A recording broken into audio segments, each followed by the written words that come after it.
À seulement 15 jours de l'ouverture, c'est le chaos qui règne à l'intérieur du bâtiment.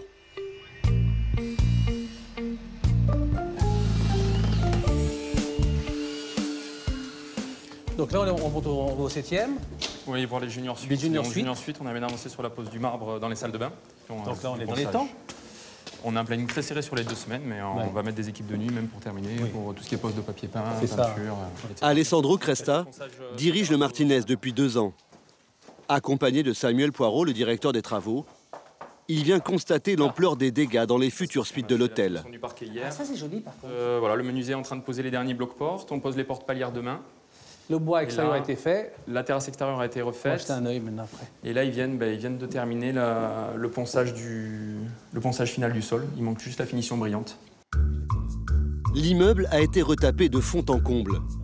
Les canalisations d'eau qui dataient de 1929 ont été changées. Le système électrique aussi. Les cloisons. On ne parle plus de rénovation, mais de reconstruction. Jusqu'à 600 ouvriers travaillent depuis 1 mois sans relâche. Et là, on est maintenant dans la section qui va être mise à disposition dans les prochaines 24 heures. Et même dans les chambres qui semblent terminées, il y a encore 1000 choses à faire. La liseuse. Celle-ci, elle fonctionne. Celui-là, ça me paraît bien. Oui, c'est bon.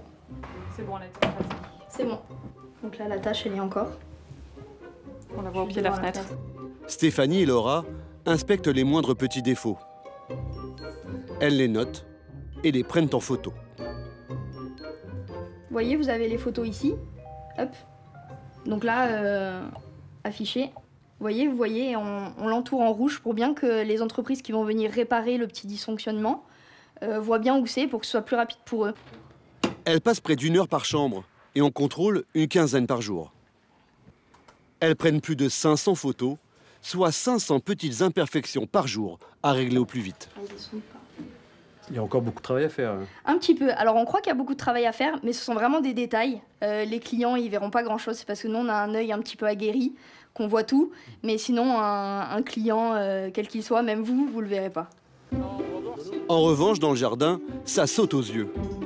Il y a encore beaucoup de boulot, même si le plus dur a été fait. La piscine de l'hôtel a été comblée pour faire place à cette terrasse.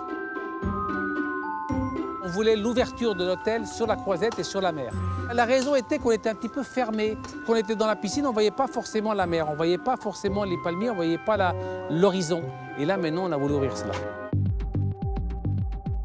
2 jours avant l'ouverture du festival, ce n'est pas seulement l'hôtel Martinez, mais tout Cannes qui est en travaux. L'ouverture du palace a déjà pris du retard, mais on accueille quand même les premiers clients dans le vacarme.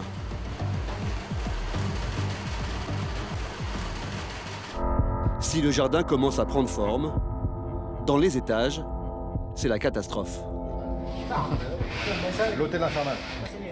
Sur les 409 chambres, il en reste 150 à l'état de chantier. Heidi, la gouvernante générale, n'en croit toujours pas ses yeux. Donc ici, on va recevoir les premiers clients samedi matin, dans 36 heures. Moins de 2 jours. Un timing serré qu'Heidi mesure à chaque visite surprise dans une chambre. Je découvre le nouveau décor. Jusqu'aujourd'hui, je n'ai pas pu mettre un pied ici parce que c'était en chantier, c'est interdit pour notre sécurité. Donc à J-2, je découvre ce qui m'attend. Et ce qui l'attend n'est pas de très bon augure. Car difficile d'imaginer que dans à peine 2 jours, des clients pourraient séjourner dans ce genre de chambre, dont les prix peuvent varier selon la saison et la catégorie, de 240 à plus de 5 000 € la nuit. Et sur la terrasse, avec le responsable des travaux du 7e et dernier étage, elle mesure aussi l'ampleur des dégâts. Donc il n'y a aucun mobilier. Voilà. D'accord. Et je sais qu'en 708, 9, 10, il n'y a pas de literie. C'est ça. Ok. Et ni les chevets. Hein. À 2 jours de l'ouverture, tu ne fais pas peur, toi?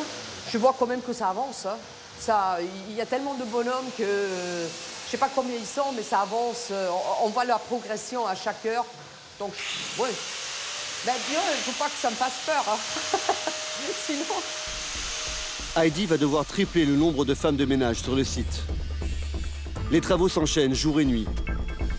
24 heures sur 24, la ruche tourne à plein régime. Avec 600 ouvriers, 80 entreprises différentes qui travaillent sans relâche.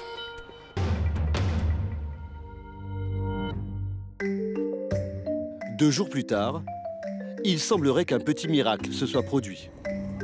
Certes, l'hôtel a ouvert avec 2 petits jours de retard, mais la prouesse est impressionnante. Voici les couloirs il y a 2 jours. Les voici aujourd'hui. Voici une suite du dernier étage. Elle est terminée. Pareil pour la terrasse. Et l'escalier, que les stars vont emprunter pour aller dîner à la Palme d'Or. Alors aujourd'hui, toute l'équipe de direction peut se réunir sereinement. Même si Alessandro, le directeur de l'hôtel, fait un point avec ses équipes tous les matins, ce brief est un peu particulier.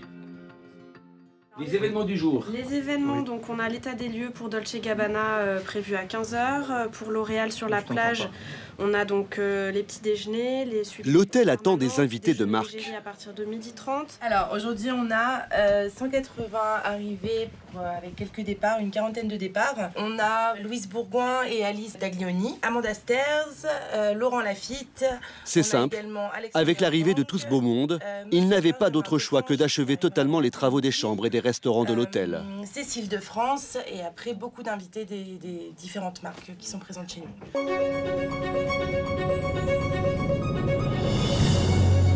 Le Martinez vit enfin son quotidien. Un quotidien fait de strass et de paillettes.